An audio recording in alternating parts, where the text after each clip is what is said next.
stinky houses are not good. Not only because they stink, but there can be some bad stuff that smells that probably is not healthy. Yeah, exactly. A lot of times we think of maybe some moist areas that can be somewhat of a smelly thing, but there's so many issues that we can have in our house, and whether maybe it's just not your husband or your wife or your kids. Yeah, sometimes it is the kids. That's true. But it reminds me of the movie Big Daddy when they go, have you seen that with Adam Sandler? Yeah. And she goes, well, we've had a lot of stinky ones, but this one is the stinkiest. So wash your kids out there. Yeah. So maybe we look at, your after you've bathed your family, and so you bathe the family, but you don't want to put stinky clothes on them. Sure. Right? So maybe it's I find a lot with like front load washers. They can be kind of stinky. Not that this really relates to construction, but it really relates to smells. It does, right? And the health of the home. And so one of the best ways to get rid of that moldy smell in your front load washer is make sure you keep the door open. And then also every once in a while run a cycle with hot water and 2 cups of bleach, and it will get rid of the moldy smell that you have in your washer. and it does get on the clothes. Does it? So you don't want to be washing your clothes in that nasty stuff. Yeah. So. Well, and I think they tell you when you buy one, you got to leave the door open, but I would imagine most people don't. Right.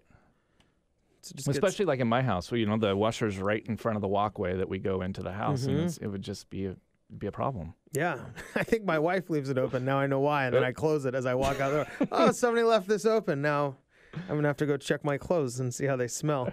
What are some other ways to try to get some of these smells out other than checking your washing machine? Yeah, so your dishwasher is another stinky place. A good way to get rid of that smell is to put a cup of vinegar in the top. And again, run a cycle. And your house might smell like vinegar for a couple hours, but it will get rid of the buildup that gets into the dishwasher system. Interesting. Yeah. Vinegar, how about your disposal? That's the thing I was thinking. Garbage disposal. Yeah.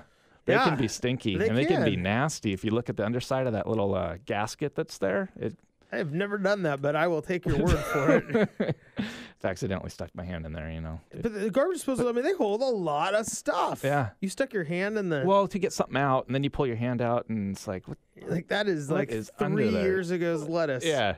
That is gross, Paul. So, but a good way to get rid of that smell is just cut up a lemon or a lime, some citrus fruit, and put it in there and run the disposal.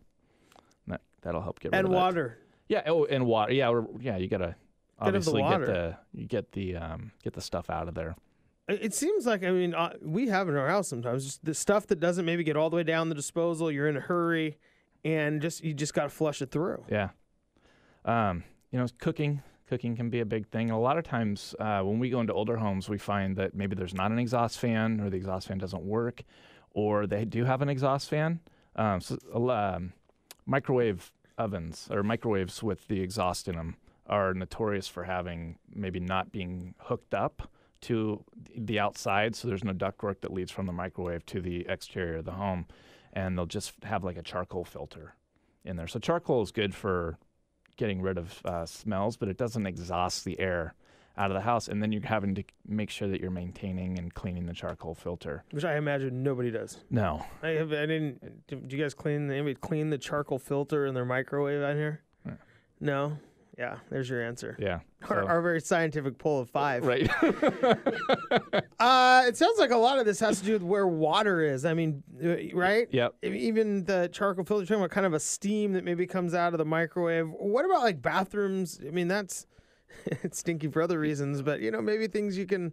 Yeah, lighting a match just doesn't always work, right? It doesn't. It's especially if the smell is stuck there. Yeah.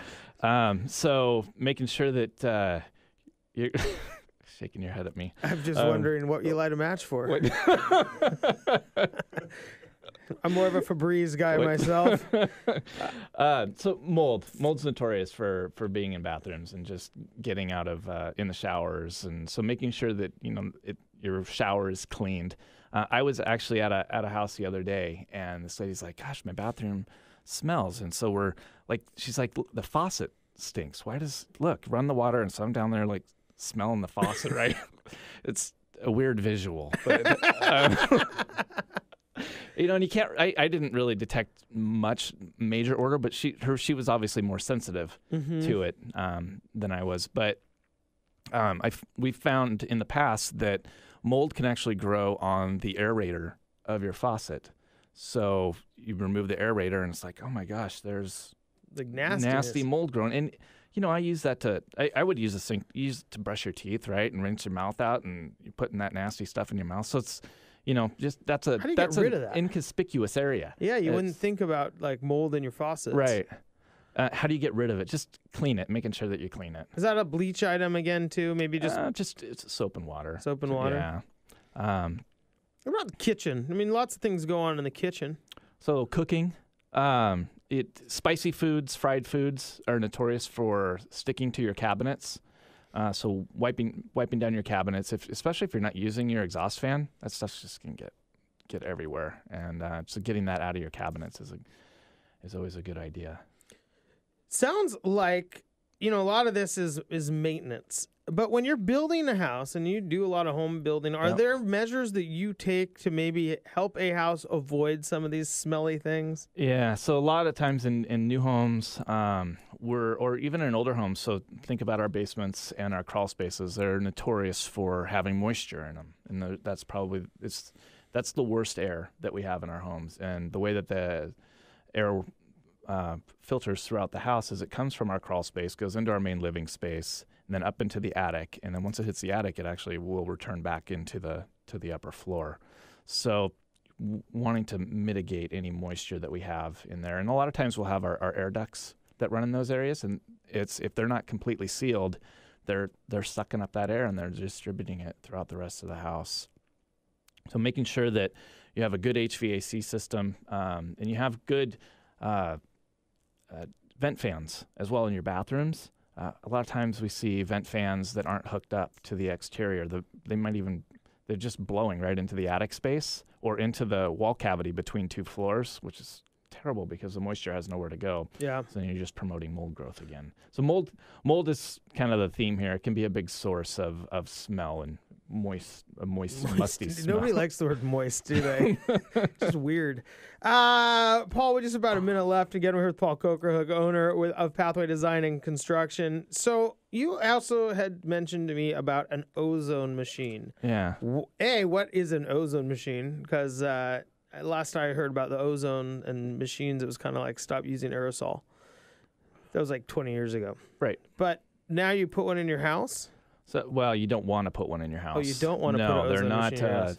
And reason being, so ozone, it will, in some cases, it will help reduce a smell. But when it's a chemical smell, the ozone interacts with the chemical in the air, and it actually will make another chemical, which could be harmful to your lungs. So people with it could cause potential lung damage over the as you continue to in your house, expose yourself for it. Yeah. Or if you already have some sort of issues, if you have asthma or some sort of other respiratory illness, it can be a real big irritant. Yeah. So they're not the best idea. We just have a quick second, but what is an ozone machine?